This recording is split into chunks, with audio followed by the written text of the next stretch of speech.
betapa banyak kita mungkin ketika anak melakukan kesalahan atau pasangan melakukan kesalahan, yang kita bangun adalah benteng bukan jembatan.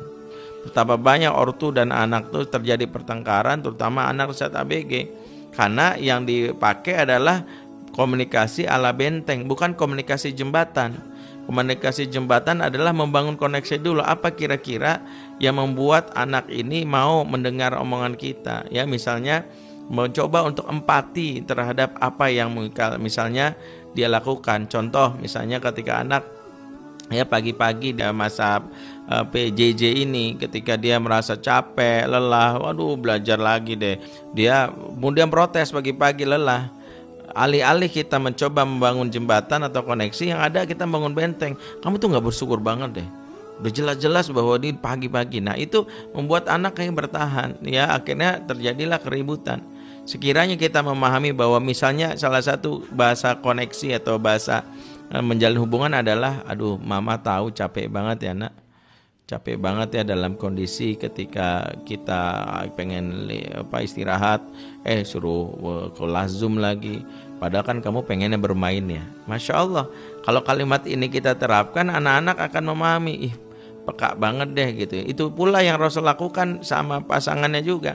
Alih-alih menyalahkan Aisyah Ummul Mukminin ketika banting piring, ketika menyebutkan rasa cemburunya, Rasulullah justru memberikan yang namanya sebuah pemaknaan baru, ya, dengan kalimat gharrat ummukum, ibu kalian lagi cemburu. Jadi tidak menggegas sebagian besar mungkin, maaf gitu, suami ada yang begitu cepat ya menyalahkan istri dengan mengatakan, mah ngomong yang benar dong, anak lagi kamu tuh, ya nggak boleh gitu sebagainya. Ini membuka front baru. Istri merasa tidak dipahami, dia merasa bahwa suami gak tahu kondisi dia yang capek, lelah seharian, dia berjibaku dengan anak. Sementara suami taunya cuman di rumah work from home, tapi gak membantu. Oh, apa yang terjadi? Lagi-lagi masing-masing punya benteng bertahan, akhirnya ya tinggal menunggu mana yang jebol duluan. Nah, akhirnya merasa diri sebagai pihak yang tersakiti dan tersalahkan.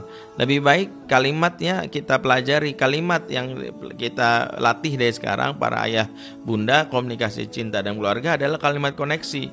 Kalimat koneksi itu adalah memahami perasaan orang dulu. Ketika misalnya istri kita ngomong ngegas itu, alih-alih kita menyalahkan, lebih baik kita berikan pemahaman seperti misalnya, nak, mama sepertinya capek ya nak. Nah, sepertinya mama butuh istirahat ya. Nah, ya kita bantu yo nak, mama. Nah, itu lebih membuat istri merasa dipahami. Begitu juga ketika anak ngambek pagi-pagi, ya dia misalnya nggak mau mandi. Duh enak emang ya kalau mandi pagi-pagi dingin gitu ya, enak. Tapi gimana ya nak, ini kan udah tanggung jawab kita. Gimana caranya ya supaya kamu tetap bisa mendapatkan keinginanmu tapi tidak melanggar kewajibanmu. Yuk kita diskusikan. Itu namanya connection. Dan kalau orang diberikan connection lebih intens, dia merasa ya kita menjadi pribadi yang menyenangkan. Nah itu mungkin salah satu hal yang menjadi kiat resep ya.